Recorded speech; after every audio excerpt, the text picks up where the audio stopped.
Well, hi everyone, it's Pete here from the Pain Toolkit. Hey, and guess who I've got with me this afternoon? I've got with me Katie Knapton, physiotherapist. Good afternoon to you, Katie. Hi, Pete. Lovely to see you.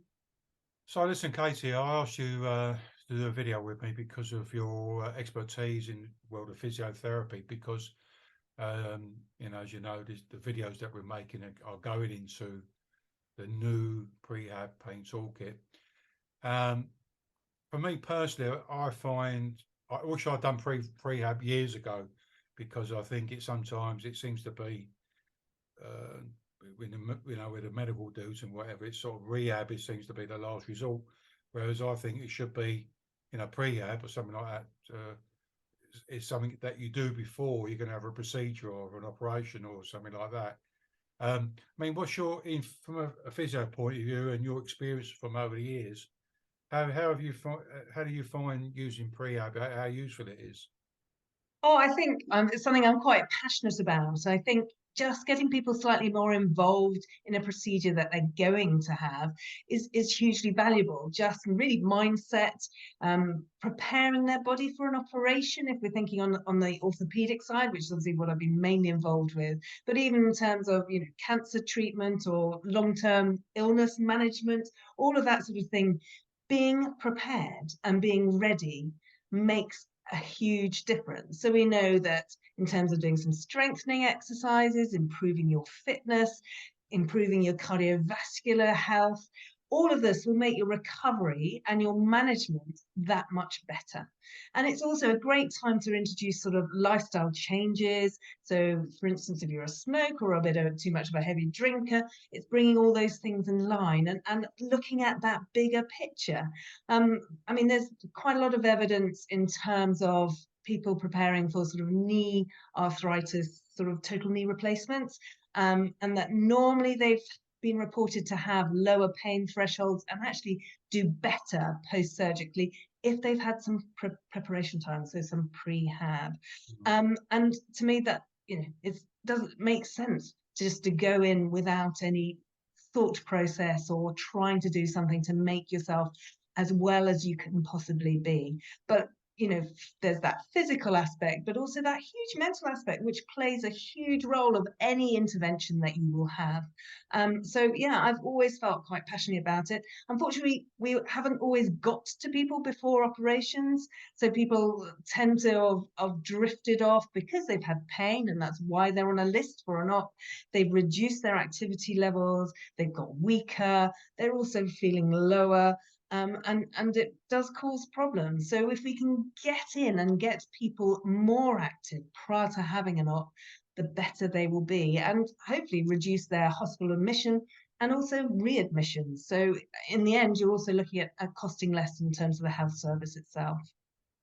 Well, some really good points there. Listen, you may already mentioned like cancer rehab, and as you know, I live with cancer and stuff like that. And in the other videos of recordings I've done with other healthcare professionals, I always say that I had to sort out my own rehab, I suppose. Because once I started having the cancer treatment, I asked, well, what's the downside of this injection business? And they just said, well, your bones are weak or something. I can't remember the exact word. So what I had to do is work out what's sort out different exercises for myself, etc. It's funny now. Someone asked me the other day, well, what other ideas did you get about preparing for the treatment or while during treatment? I can't remember. I don't think I've got any. I remember the doctor telling me I had to eat a lot of tomatoes. Yeah, no, well, I mean, as you know, there's a lot. So if, for instance, your walking really is limited or something like that, there's no reason why you can't do a fairly vigorous chair exercise routine. Then there's breathing exercises, which will help with your lung function. And if you're having to undergo an anesthetic, that can be beneficial. And actually, we know that breathing exercises are beneficial all round, also for relaxation. So, I mean, there really is no end for people just taking a little bit more in hand their own body and what it's going to then be going through. And I think you and I have had many discussions about this. Just empowering people that they can make a difference themselves is great. And I think we don't perhaps push that enough. Yeah, I think sometimes we rely, well, we'll wait until the doctor or the healthcare professional tells us, but I think we need to be more proactive, in getting prepped up ready for some sort of procedure. The other thing we've included in the Prehab pain toolkit is this. A lot of people get stuck, and I know you probably see a lot of people who are stuck on the opioid medications or pain medications. And when I ask people, do you think they help, and they normally say no. But we were looking at it that using this toolkit, this Prehab toolkit, is a way of preparing yourself. You're going to come off slow down withdrawal from the medications, or slow them up to actually use the tools in the toolkit as a preparation for learning self-management. I mean, what's your take on that? Well, I mean, it sounds sensible, doesn't it? That we know that exercising can be pain relieving in itself. It also can emotionally help you. And then it can be a good distraction. So it can take your mind off when you would normally be then having another tablet. You then go, actually, what I'm going to go and do is I'm going to do a small walk, or I'm going to do some squats or whatever. So I think it makes sense. I think anything that changes what your focus is on is hugely valuable. Katie, I think we've covered quite a bit there today. I know that we put another link in there for, I think you sent me a link to a paper that you wrote about it. So for those people watching this video want to find out a bit more, perhaps intricate stuff about Prehab, then go to the link that will be close by to this, the link to this video.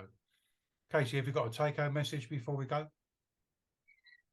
I guess it would just be, you can always make a difference. Oh, I like that one. Katie, it's been a pleasure as always to have a chat with you about pain management per se. So thanks very much. Take care. Thanks. And everybody, I'll see you again somewhere along the line in the Prehab Pain Toolkit. Take care. Ciao.